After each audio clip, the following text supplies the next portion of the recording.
എറണാകുളം അങ്കമാലിയിൽ വിദ്യാർത്ഥിനി ജാസ്ലിയുടെ മരണത്തിന് ഇടയാക്കിയ വാഹനാപകടത്തിൽ കാർ ഓടിച്ചയാളെ പിടികൂടാത്തിൽ പ്രതിഷേധം ശക്തം. കോട്ടയം അതിരമ്പുഴ സ്വദേശി ജോർജ് തോമസിന്റെ മകൻ ഡോക്ടർ സിറിയക് പി ജോർജ് ആണ് വാഹനം ഓടിച്ചത്. ഇയാളുടെ ചിത്രവും പോലീസ് പുറത്തുവിട്ടു. മോർണിംഗ് സ്റ്റാറിലെ സ്റ്റുഡൻ്റായ ജസ്ലിയ എന്ന പെൺകുട്ടിയുടെ അപകടമായിട്ട് ബന്ധപ്പെട്ട് നമ്മൾ അന്ന് രാത്രി തന്നെ ഇമ്മീഡിയറ്റ് ആയിട്ട് എഫ്ഐആർ രജിസ്റ്റർ ചെയ്തിരുന്നു. അത് രാത്രി ആയതുകൊണ്ട് തന്നെ വാഹനം ട്രേസ് ചെയ്യാൻ വേണ്ടിയിട്ട് നമ്മൾ ഏകദേശം തൃശ്ശൂർ മുതലുള്ള CCTVs നോക്കി. എന്നിട്ട് നമുക്ക് അന്ന് രാത്രി അതിൻ്റെ യൂസ്ഫുൾ ആയിട്ടുള്ള CCTVs കുറവായിരുന്നു. നമ്മൾ കഴിഞ്ഞ ദിവസമാണ്, ഇന്നലെയാണ് നമുക്ക് അതിനകത്ത് ഏറ്റവും ക്ലിയർ ആയിട്ടുള്ള ഒരു വിഷൻ കിട്ടിയത് ആരാണ് വാഹനം ഓടിച്ചതെന്നും. അപ്പോൾ അതിൻ്റെ അടിസ്ഥാനത്തിൽ ഐക്യൂസിനെ ഐഡൻറ്റിഫൈ ചെയ്തിട്ടുണ്ട്. സിറിയക് എന്ന് പറയുന്ന ആളാണ്, കോട്ടയം സ്വദേശിയാണ്, അയാൾ മെഡിക്കൽ വിദ്യാർത്ഥിയാണ്. അതുകൂടാതെ ഇയാളുടെ ഓടിച്ചിരുന്ന വാഹനം എടുത്തിട്ടുണ്ട്. ശാസ്ത്രീയ പരിശോധനയ്ക്ക് ശേഷം ഇന്നലെ തന്നെ നമ്മൾ വാഹനം കോടതി കൊടുത്തിട്ടുണ്ട്. നിലവിൽ ജാമ്യമില്ലാത്ത നോൺ ബെയിലബിൾ ആയിട്ടുള്ള സെക്ഷൻ ഇട്ട് ആണ് ഇപ്പോൾ അന്വേഷണം നടത്തുന്നത്. സിറിയകിനെ അന്വേഷിച്ച് പോലീസ് പാർട്ടി പുറത്തുണ്ട്. കിട്ടുന്ന മുറയ്ക്ക് കോടതിയിൽ ഹാജരാക്കി നമ്മൾ തുടർ നടപടികൾ സ്വീകരിക്കുന്നതാണ്.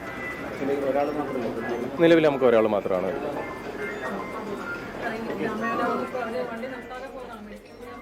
അഞ്ചു ദിവസമായിട്ടും ഇയാളെ പിടികൂടാത്തതിൽ പ്രതിഷേധിച്ച് ജസ്ലിയുടെ സഹപാഠികളും അധ്യാപകരും അങ്കമാലി പോലീസ് സ്റ്റേഷനിലെത്തുകയും ചെയ്തു. അതെ, 5 ദിവസമായിട്ട് ഒരു അറിവ് നമുക്കില്ല. വണ്ടി കിട്ടിയെന്ന് മാത്രമേ നമുക്ക് അറിയുള്ളൂ. നമുക്കത് അറിയണം. അവളെ ജീവൻ എന്താ വിലയില്ലേ, നമുക്കത് അറിയണം. പ്രതിയെ പിടികൂടണം. പക്ഷേ ഞങ്ങൾക്ക് അത്രയും ഇമ്പോർട്ടൻ്റ് ആയിട്ടൊരു കുട്ടിയാണ് അവള്. അപ്പോൾ എന്തായാലും ഇതിന് എന്തെങ്കിലും ഒരു ഇത് വേണം. ആക്സിഡന്റ് നടന്നിട്ട് ഇത്രയും ദിവസം എന്നിട്ട് അവർ പിടിച്ചിട്ടില്ല. പോലീസ് സ്റ്റേഷന് മുന്നിൽ ഡിവൈഎഫ്ഐയും യൂത്ത് കോൺഗ്രസും പ്രതിഷേധിച്ചു. ശനിയാഴ്ച വൈകിട്ടായിരുന്നു ദേശീയപാതയിൽ അങ്കമാലി ടെക് ജംഗ്ഷനടുത്ത് അപകടം. മസ്തിഷ്ക മരണം സംഭവിച്ച ജസ്ലിയുടെ അവയവങ്ങൾ ദാനം ചെയ്തിരുന്നു. ആൻ മരിയ സണ്ണി വിവരങ്ങൾ. ആൻ, അയാളെ പിടികൂടുന്നില്ലെങ്കിലും ചിത്രമെങ്കിലും പോലീസ് പുറത്തുവിട്ടു. ജസ്ലിയുടെ സഹപാഠികൾ പോലീസ് സ്റ്റേഷനിലെത്തിയതിന് പ്രയോജനമുണ്ട്. ആൻ,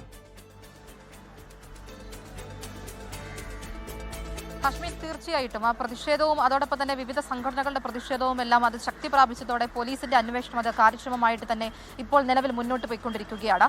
പേരും ഉൾപ്പെടെയുള്ള കാര്യങ്ങളൊന്നും ആദ്യഘട്ടത്തിൽ പോലീസ് പുറത്തുവിട്ടിട്ടുണ്ടായിരുന്നില്ല. പിന്നീടാണ് പ്രതി ഡോക്ടർ സിറിയക്കിന്റെ പേരുൾപ്പെടെയുള്ള കാര്യങ്ങളും സിറിയക്കിന്റെ ഫോട്ടോ ഉൾപ്പെടെ പോലീസ് തന്നെ പുറത്തേക്ക് വിട്ടിരിക്കുന്നത്. വിവിധ CCTV ദൃശ്യങ്ങൾ പോലീസ് ശേഖരിച്ചിട്ടുണ്ട്. ഏറ്റവും അവസാനമായിട്ട് ഇവരെ കണ്ടെത്തിയിരിക്കുന്ന CCTV ദൃശ്യങ്ങളും പോലീസ് ശേഖരിച്ചിട്ടുണ്ട്. ആ ദൃശ്യങ്ങളുടെ അടിസ്ഥാനത്തിലാണ് ഇത് കോട്ടയം സ്വദേശിയുടെ രജിസ്ട്രേഷനിലാണ് ഈ വാഹനം ഉള്ളത് എന്നും അദ്ദേഹത്തിന്റെ മകനാണ് വാഹനം ഓടിച്ചിരുന്നതും അപകടമുണ്ടാക്കിയത് ഇവരാണ് എന്നും വാഹനത്തിൽ 2 പേരുണ്ടായിരുന്ന അടക്കമുള്ള കാര്യങ്ങൾ പോലീസിന് വ്യക്തമായിട്ടുണ്ടായിരുന്നത്.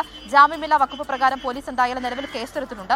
നിലവിൽ 2 പേരും ഇതുവരെ പോലീസിന്റെ കസ്റ്റഡിയിലായിട്ടില്ല. ഇവരെ പിടികൂടാൻ വേണ്ടിയിട്ടുള്ള ശ്രമങ്ങൾ പോലീസിന്റെ വ്യാപകമായിട്ടുള്ള അന്വേഷണം നടക്കുകയാണ്. കാരണം ഇന്ന് 10 മണിക്ക് ഹാജരാകണമെന്ന് കാണിച്ചുകൊണ്ടാണ് ഇവർക്ക് നോട്ടീസ് നൽകിയിട്ടുണ്ടായിരുന്നത്. പക്ഷേ ഇരുവരും പോലീസ് സ്റ്റേഷനിൽ ഹാജരായിട്ടില്ല. ഇതിനെ തുടർന്നാണ് പോലീസ് അന്വേഷണം വ്യാപിപ്പിച്ചിരിക്കുന്നത്. ഇവരെ കണ്ടെത്തുന്നതിന് വേണ്ടിയിട്ടുള്ള നടപടികളിലേക്ക് കടക്കുകയാണ്. അതിനുശേഷം അറസ്റ്റ് ചെയ്ത് പിന്നീട് കോടതിയിൽ ഹാജരാക്കുന്നതടക്കമുള്ള നടപടികളിലേക്ക് കടക്കാൻ വേണ്ടിയിട്ടാണ് പോലീസിന്റെ തീരുമാനം. ഇന്ന് വൈകിട്ട് 3 മണിക്കാണ് ജസ്ലിയുടെ സംസ്കാരം പറഞ്ഞിരിക്കുന്നത്.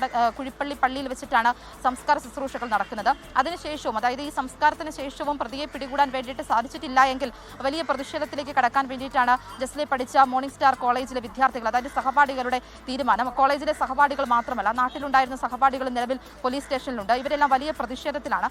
വിവിധ സംഘടനകൾ, യൂത്ത് കോൺഗ്രസ്, അതോടൊപ്പം തന്നെ ഡിവൈഎഫ്ഐ ഉൾപ്പെടെയുള്ള വിവിധ സംഘടനകൾ പ്രതിഷേധവുമായിട്ട് വന്നു. പോലീസ് സ്റ്റേഷന് മുമ്പിൽ ഇരുന്ന് കുത്തിയിരുന്നുള്ള പ്രതിഷേധത്തിലേക്ക്, പോലീസ് സ്റ്റേഷന് ഉള്ളിലേക്ക് കടക്കാൻ വേണ്ടിയിട്ടുള്ള ശ്രമങ്ങളിലേക്കൊക്കെ ഈ പ്രതിഷേധം ശക്തമാകുന്നതാണ് കഴിഞ്ഞ മണിക്കൂറുകളിലായിട്ട് നമ്മൾ കാണുന്നത്. അതുകൊണ്ട് തന്നെ അങ്കമാലി പോലീസ് സ്റ്റേഷനിൽ നിരവധിയായിട്ടുള്ള പോലീസുകാരെയാണ് വിന്യസിച്ചിരിക്കുന്നത്.